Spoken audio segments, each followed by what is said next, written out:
Welcome to Day Zero.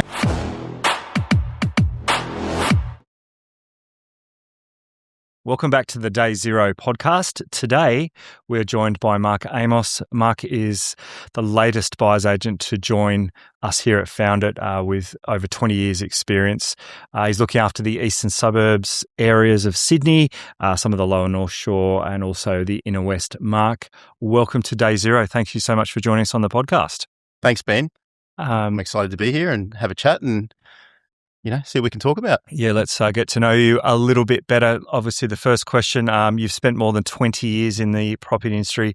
What first drew you into the industry and what's kept you there long enough to master it? Yeah, look, I'm going to have to think back a fair way for this one. It was quite a while ago.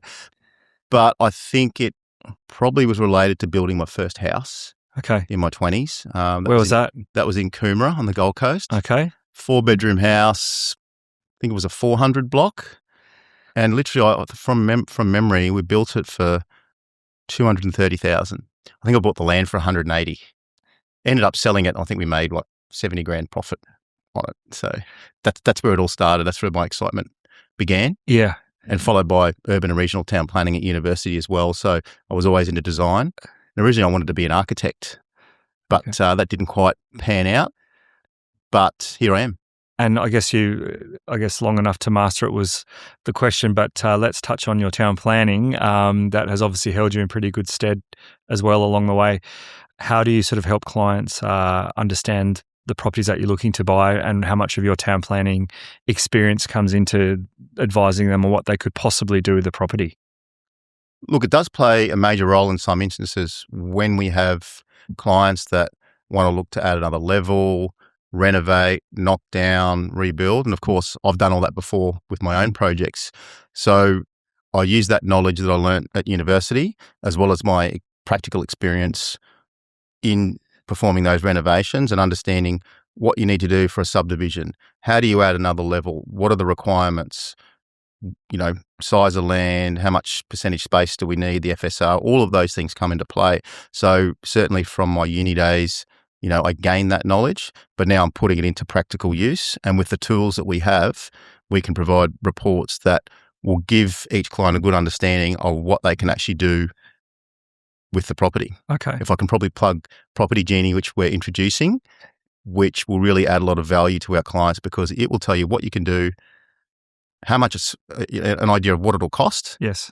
And what are the roadblocks. So, with the support of that material plus my experience, it really gives our clients a great view of what can be possible before we buy the property. And when we've been sort of driving around the eastern suburbs looking at properties, I've always been amazed at how many different properties there are as far as styles of properties, councils, different sort of lands. How do you sort of keep across that? Is that just from your experience living in the sort of Maroubra area that you've got to know all these areas? So many different properties. Talk me through that. Yeah, absolutely. I think the first thing is you touched on experience, and that's pretty important. So when you're buying, a larger volume of properties, you encounter so many different things. Yeah. I probably still haven't encountered every single issue that is out there. I've got an example. So we bought a family a semi-detached house in Bondi Junction because that's where they wanted to live. And there was a terrace that we were on before that. And we got to the point where we were ready to make an offer. And I had my builder involved and myself, and I just wanted to do some more due diligence on the property because they were keen to renovate straight away. Now, the only way we could do that is if they achieved a CDC, which is a complying development certification. They didn't want to go through the DA process because we'd be waiting 6 to 12 months before that's approved. So I said, look, let's just wait. I just want to find out this last bit of information before we make the move, just to make sure this can be done, because they were just assuming it could be done. And if I wasn't involved, they probably would have bought the property without doing this part of the due diligence. Right. So the information I got back, it was a heritage area. So what that means is that normally you could do a CDC, but because it was a heritage area, you could only perform the works that they wanted to do using a DA. So thank goodness that I took those extra steps to do that. And that's because of my experience. Yes. That we pulled out of that property. Otherwise, they would have made a big mistake. So that's probably the perfect example where my experience, my connections and network and understanding what happens between these different councils really came into play. Fantastic. And I guess winding back a little bit, in the early days, you were on the sell side of real estate. How did that shape how you became a buyer's agent and how you advise clients today? Yeah, I was on the sell side for a little while, but I quickly came back to the buyer side. So I was actually a buyer's agent, then I went to the sell side, and then I came back to be a buyer's agent. Okay. And where were you selling? Sydney, in the Brisbane? eastern suburbs. Eastern suburbs, yeah. So look, I think it was invaluable experience because as a buyer's agent, to be on the sell side, you really get an insight of what agents think, how they strategize, what's their strategy and what's their plan and what psychology do they use to get people to pay more. And I had an insight to that where you don't see. So I understood their strategies, what they'd say, and their tactics, I would say, that they use to bring people up in price. Okay. So that was really invaluable. So when I deal with an agent now, I already have their playbook. And of course, every agent's different. So, I did know a lot of agents and I knew their tactics. So that's really helped me when I'm negotiating with those agents to get the best price possible. I could tell what their strategy is and use that against them. Okay. And was there a particular turning point as a sort of buyer's agent when you realised that representing buyers was the way forward for you and how you could create the most impact for them? Absolutely. I think it's the biggest impact is watching people succeed and me knowing that I've helped them do that. It's hard as a sell-side agent to do that, but as a buyer's agent, you get more satisfaction out of it because you go on the journey with them and it doesn't end. It might not end at the first property. You might be buying 3, 4 and 5 properties for them and you really watch the end result over a 5 or 10 year period, their success, especially for mum and dad investors or families struggling to get ahead. It's great to see them succeeding. Yeah. So transactional versus longer term. You mentioned you've got clients that are really working with you on the 10 and 20 year plans of accumulating real estate. Absolutely. Yeah. So we've got a number of clients at the moment that we're working towards their 10 and 20 year plans, which will ultimately head them towards retirement with a passive income. Okay. So yeah, there's plenty of examples of success stories at the moment with many of those. And having worked across some of Sydney's most tightly held and sort of prestige areas, what have those environments taught you about patience, timing, and maybe sort of decision making along the way? Well, it's probably the most competitive market in Australia, the eastern suburbs. So you're dealing with many different types of agents with all different skill sets. You're dealing in high pressure situations. So you have to learn patience. You have to have a good strategy. You have to understand the market and understand the value of each property, identify issues with the property, which I'll tell you, there's lots in a lot of those old houses and unit blocks that are built 1930s, 1940s, 1950s. So you really have to know what to look for and what value each of that brings. So combining all that stuff, that's really helped me be successful in the eastern suburbs. Okay. It takes time. It didn't happen straight away. It's taken many years to understand. And are you always learning about the area as well? Always learning because, I came in, I'm from Brisbane originally. Right. So we came to Brisbane 7 years ago. So, for me to fast track my success in that time was challenging. Yeah. And to build those networks with agents who I never knew, I didn't know any of them. So I really had to focus on building those relationships, and a good buyer's agent will be able to do that. And, here we are now. I've got a lot of strong relationships with agents that certainly give me the advantage when we're looking to purchase a property. We moved from Brisbane to Sydney around 7 years ago. Okay. And I've been a buyer's agent since 21, so about 5 years. So that's not a lot of time to develop relationships with hundreds of agents, understand the Sydney market, and be successful and purchase properties the way I've been purchasing for the prices I've been purchasing. So it's certainly been challenging. But, a good buyer's agent or a good salesperson already has those skills. We just apply them to different areas. Yeah. Like the eastern suburbs of Sydney. Excellent. And one thing I just wanted to touch on, you spoke about in an earlier question that I asked you, but you mentioned that you had the playbook of the sell-side agents. I just wanted to touch on that a little bit more from your agent days on their playbook. What are you sort of looking at, and what's your sort of unfair advantage in their sort of negotiation tactics and how you understand that? Yeah, that's a good one. And look, I think this is really important because a lot of buyer's agents haven't been selling agents, so they may not know what goes on behind the scenes.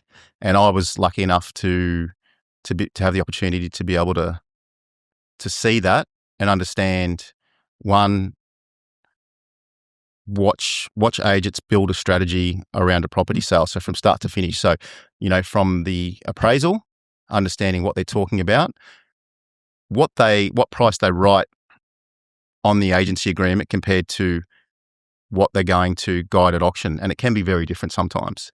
So understanding what the owner really wants to what the agent's guiding, and all of them do it differently. So when I see a certain agent out there and I know what they're guiding, I really know what they're aiming to sell the property for because I know what they write on the agency agreement. So seeing that, understanding and listening to their phone conversations was a big one as well. So, they might be negotiating with a buyer on the phone. So how are they getting them from, say, 1.5 million to the asking price of 1.6? What information are they conveying, and what psychological tactics are they using to bring the client up? Because a lot of our deals are done over the phone as well. They're all done face to face. So when you can't see the other person, you can't read their body language. So it's certainly an advantage for the agent rather than the buyer when you're doing that over the phone. And sometimes it's text. So how do you strategize when someone's sending you a text with an offer? Yeah. I like to get in front of the agents and negotiate, but you can't always do that. So by knowing the agents and knowing their tactics, and I worked at an agency, there was 20 or so agents, which most are still in the East.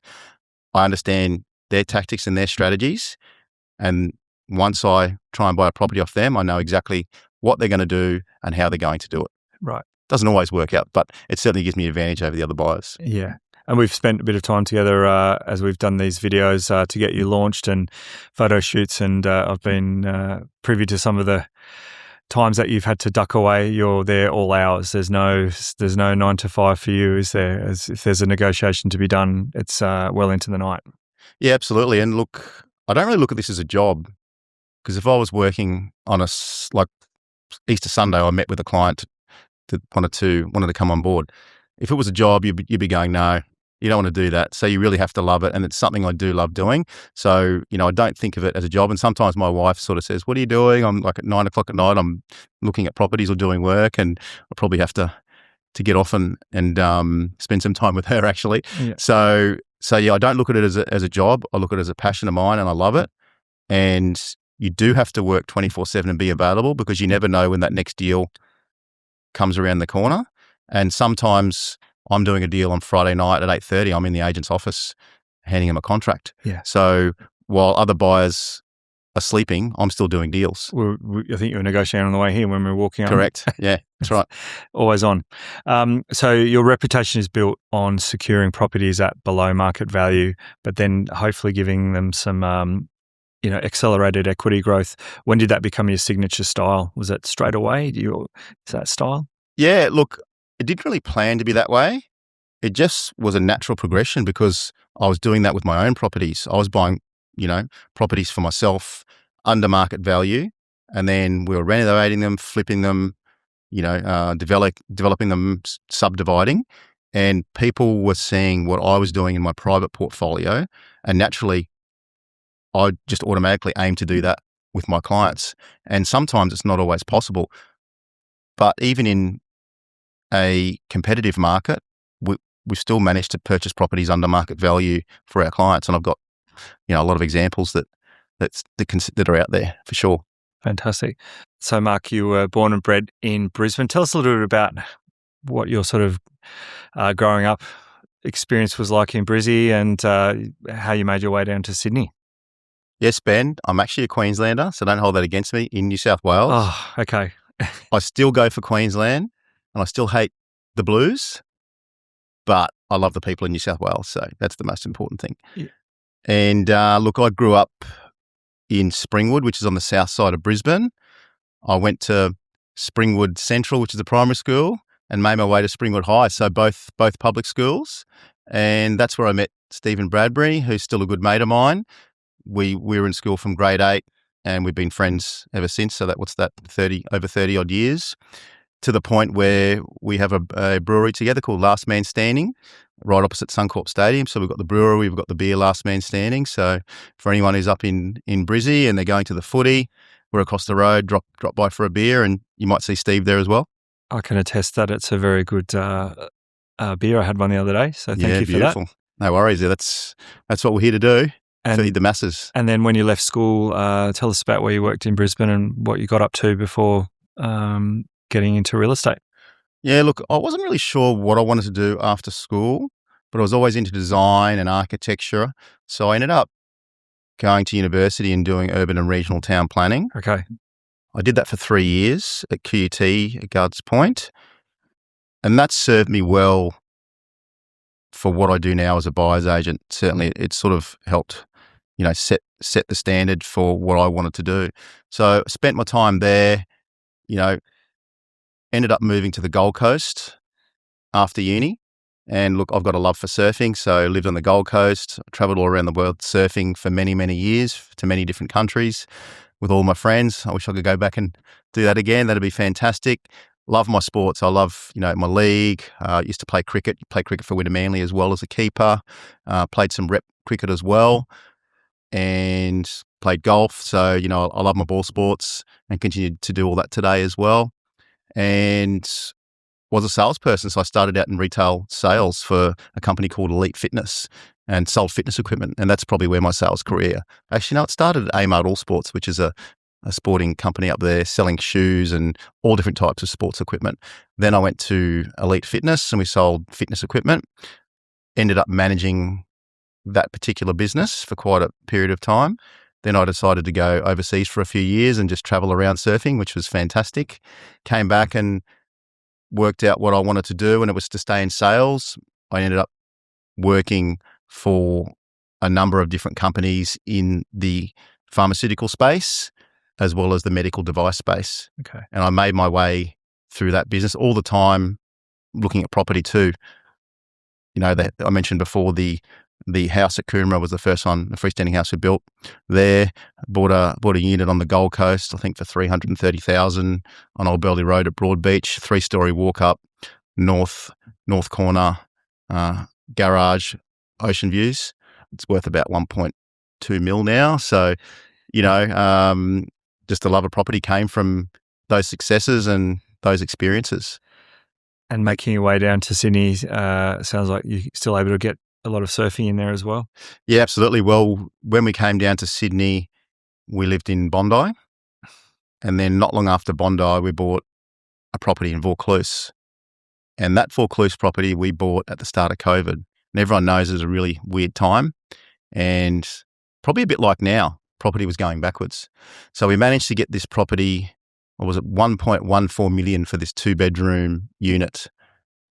It was top floor, block of 6, had a garage and a car space, and it had 2 balconies where you could see the ocean in Vaucluse. So we got it, I would say, about 150 to 200 under market value because the seller had to sell and no one was buying property. We were the only ones at the auction. 12 to 18 months later, I spent 60 or 70K in the reno because it was COVID, so no one was doing anything. And then we managed to put it on the market at the height of the COVID prices. And we ended up getting just under $1.6 million for it. So if you have a think about this, it's a 65 square metre apartment in a block of 6. It's not a very big apartment. We spent 50 to 70 grand on the reno and we made probably $300,000 to $400,000 in profit from a tiny unit in Vaucluse. So I don't know if that was luck or timing or a combination of both, but that set us on our way in Sydney, where we now end up living in a house that I've been renovating for about a year and a half, by the way, as the owner builder in North Maroubra. Beautiful. And I guess what is it about buyer's advocacy that still excites you after 2 decades of dabbling in real estate, whether it's your own personal portfolio or now helping founder clients on their journey?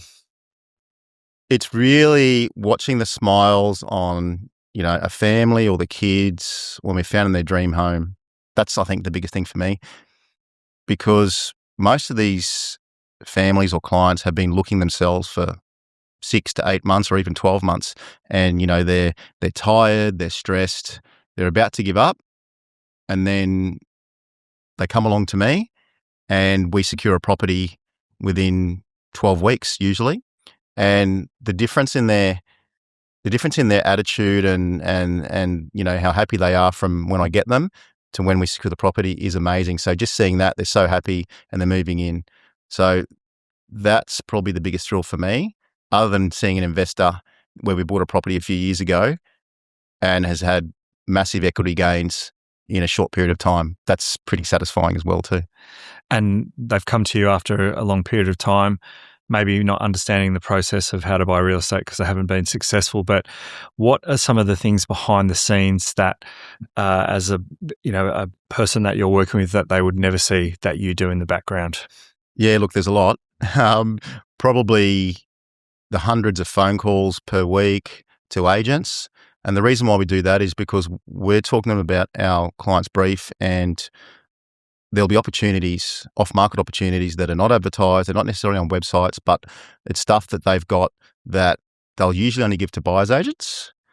And we need to know what those opportunities are, because that's part of our value, is uncovering. And it only has to be one. We only have to have one of those opportunities per client that suits their brief, that we can secure that property. And that's the opportunity where we may be able to secure it under market value without competition and be the right property. And is that something that the FOUNDIT platform will also help you do as well? Well, I think it magnifies it, because I'm only one person. With the FOUNDIT platform, it's amazing, right? Because what it's going to do is plug into the back end of the agencies, and while we're asleep, it gets the briefs that we have, and it will search 24/7 the agent's database to find a number of properties that it's probably impossible for a human to find, because we just don't have the resources to do it. So whether it's through the their rental properties, or whether it's even appraisals, or whether it's just off-market properties, it's going to find everything. So if you're a buyer, why wouldn't you want a buyer's agent to have that ability to be able to do that? And if they haven't got that technology, you shouldn't be going to them, because you're doing yourself a disservice. Yeah, absolutely. Your bio highlights discretion, precision, relentless focus. How do these values show up in your day-to-day client journey? I'll start with discretion. So I have many clients that are private for various reasons. So it's important that we keep it that way and not reveal too much information, only the stuff that's needed. And by doing that, it actually leads to success, but it also leads to a great referral network, because of the job I'm doing with them and how discreet it is.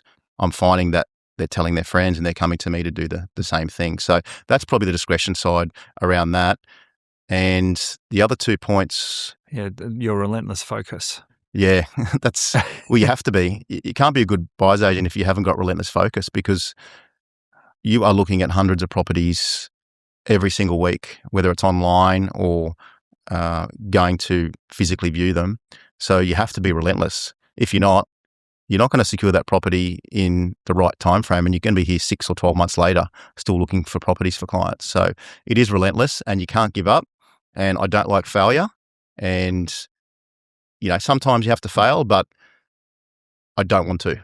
I always want to succeed. I always want to succeed for my client. And that's where the precision comes in. You're just literally locked onto a brief, and you're not going to stop till you find something. I'm not stopping. And you know what? I've had some doozies, I've got to tell you. I've had some very difficult briefs, challenging clients at times too. I've got to tell you, it's not all roses. Challenging clients, and I always believe that I can achieve the result that they need, and 99% of the time I do. You're known as a master negotiator. What separates just an average negotiator from a really good negotiator? Ben, I think this is the most important question you've asked today. Thank you. And if a buyer isn't asking their buyer's agent when they're trying to sign them up, that should be the number one question they're asking, because that's where I believe that we bring the most value. Sure, you've got off-market opportunities, you've got the process, you've got the experience. But if you're not a master negotiator, you're not going to achieve the desired outcome or the best possible outcome for your client. And there is a difference between your good buyer's agents and your great buyer's agents, and that really is probably the difference. So if we look at, there's many things, but if we look at things like time and patience, so really important to be patient. If we look at leverage, how do we gain leverage over a deal? And that's by understanding information that other buyers won't know. So whether it's, is there a divorce going through? Do they have to sell because they're in financial trouble? All of these things we can leverage in our deal, because if I know those things and there's time pressure for them to sell, I'm going to offer a lower price and then be willing to walk away. But if we're going to walk away, a lot of other agents may bluff and they don't really have something else to walk away with. I actually like to have something else to walk away with. So it's important that we have other equal opportunities. So if I'm walking away, I'm not coming back, because if you get called your bluff and you come back, well, they've got the power. So it's important that you have a really good strategy. Silence as well. So knowing when to be silent in a deal. So, you look desperate if you're going to come back after 5 seconds or 2 hours. So knowing when to be silent and when to speak. And probably the two other things, or probably the most important thing comes to mind, is emotional intelligence. That's probably the number one thing. Able to be calm in pressure situations, not being, not letting other parties influence your decisions. I think that's a big important thing. So, whether it's the agent trying to pressure you into putting in a higher offer because they've got 3 or 4 other buyers, sticking to your strategy and not cave into that pressure. Understanding when to hold back and when to move forward.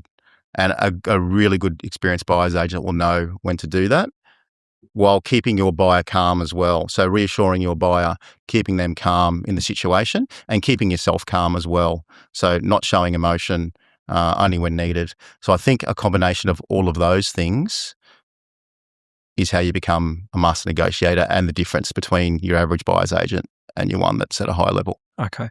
And one of the questions that, we'd probably ask before the FOUNDIT platform came along was having access to agents with off markets. You would certainly still have that, and I'm sure they would still ring you if there was something that they just saw that was hot on the day, which is amazing. But what's the other advantage of having great industry relationships? Is it when you come to negotiate with them that they take you seriously because you've bought a lot of property from them before, or they respect your negotiation? Talk me through how those sort of relationships come through every day. I guess you're buying a lot of property from them, right? Absolutely. And I want to stress, and I stress this to potential clients as well as clients, is that relationships are one of the most important aspects in any business transaction. Whether you're in real estate or retail or another industry, I always ask them, number one, remember when you were, year 1 in your role and now you're year 10. Think of the differences in your experience and your relationships you developed that enables you to succeed and how that differs. And I say it's no different as a buyer's agent. When you're in year 1 and when you're in year 5, it's very different because you develop those relationships. And what that translates to is being able to find out information that they won't tell other buyers because you built trust, you built credibility, and you might have done some deals with those agents. So they're going to give you more information, because at the end of the day, agents, they want to look good in front of their vendors. They don't want flaky buyers, and they don't want to look bad if they pull out at the last moment. So when agents sometimes prefer to use a buyer's agent and a trusted one like myself in a deal, is because they know I'm not going to pull out at the last moment. I'll do my due diligence and I'll stick to my word with a deal. That gives them confidence that I can do the deal and they can do the deal with me. But also, sometimes I actually secure properties cheaper than other offers or other buyers that have put in higher offers, because the agent's not sure if it's a real offer, if they're going to pull out last moment, whereas I give them confidence that if I'm going to place an offer, I'm going to follow through with the deal. An example of that is I bought a semi in Bondi last year off market. I'd done a few deals with this agent before, and there was another offer of $50,000 over my offer.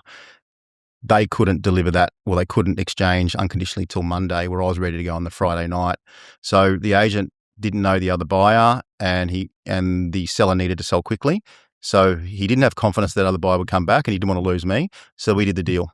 So effectively, I saved my client probably more than 50K, because if they come in 50K higher, I would have to go over that. And now that client is halfway through a full renovation on that house, and I believe the profit will be about $800 to $1 million, $800K to $1 million on that house. So, fantastic reference point. Now, this is a bit of a tough one, and it's hard to choose favourites because you do help two very different types of buyers. But what is more satisfying for you, finding a family their dream home, or an investor that's on their way to some long-term sort of capital growth as a strategy? What's your favourite? Well, I can't really split those, and I'll tell you it's why. It's a tough one. I'll tell you why. Because I touched on this earlier with the family, watching their face and watching them after they've secured the property is super cool, right? They're super happy, and they're just in a different. Can't wait to move in. Yeah, they're in a different mode. Like from the start, when they're deflated, and when they come to me, they're deflated and not confident and stressed. So watching the process and watching their face when we actually exchange unconditional on the property is just, it's so cool. It's super cool. If you compare that to an investor, watching an investor that we bought a property for under market value, and then a year and a half or even a year later, selling that property and making a significant profit, that's super cool too. And the reason why I say that is because it's happened a few times recently. We bought a townhouse in Wollstonecraft, and they only had it for $1.91 million. It was like a house. It had a yard and a garage, pretty much a house with a wall there, but it was a townhouse. $1.9 million. They just sold it for $2.47 a year later. Didn't do anything. I said, why are you selling it? You've only had it for a year. And they go, oh, well, there's enough equity in it so we can afford to buy a house now. And I went, wow, go for it. So that was super cool to see that. Can you share a recent client win that perfectly captures why you love doing this work? Sure. Look, how long we got? Because I got heaps. Give us one or two. One or two. Okay. I'll talk about this one. And the main reason why is because this particular client was recently divorced, and there was a lot of other things going on in her life. So emotionally, she probably wasn't quite there to make a good decision about buying a property. And a good friend of mine knew her really well, and he said, look, I don't think you can do this on your own. You've really got to speak to Mark, because he's going to help you. So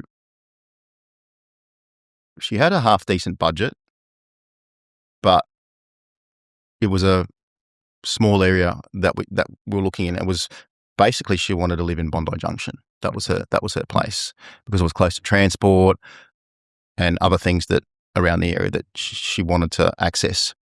So we managed to find her a place in August last year. So just before the boom, I guess, that came through in that 3 months because of the first home buyer grant, and everything was pretty crazy. So in that, it was just a month before the boom. So in August, so we just got in time. And the place I found, you could pretty much call it Bondi. So if you're going to live Bondi Junction, you want to live on the beach side of Old South Ed Road, because it's basically Bondi.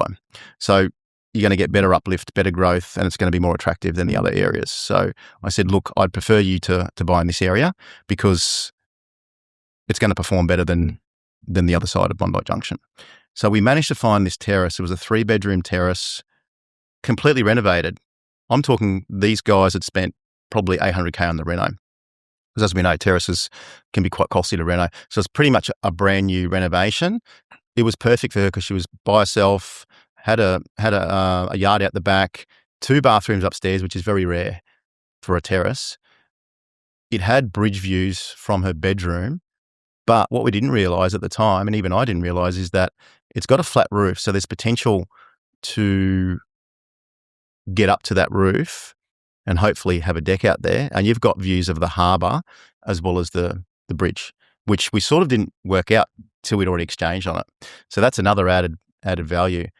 So the reason why I love this so much is because it fitted her perfectly, and I helped her along her emotional journey, and make sure that she made the right decisions and kept her grounded. And we got a great property. And we got this property at 2.6 million.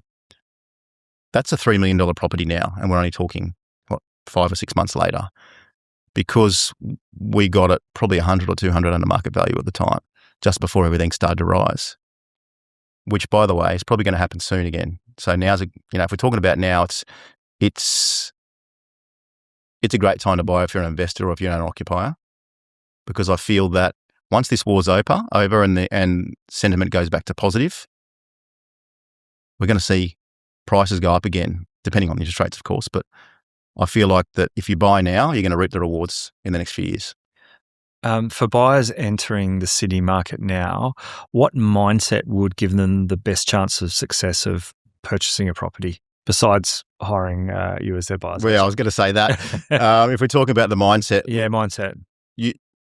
You'll never find the perfect property unless you can build your own new house. So make compromises and get into the market and get something that works. It might not be perfect, but use it as a stepping stone to your perfect property if you can't get the perfect one now. Okay.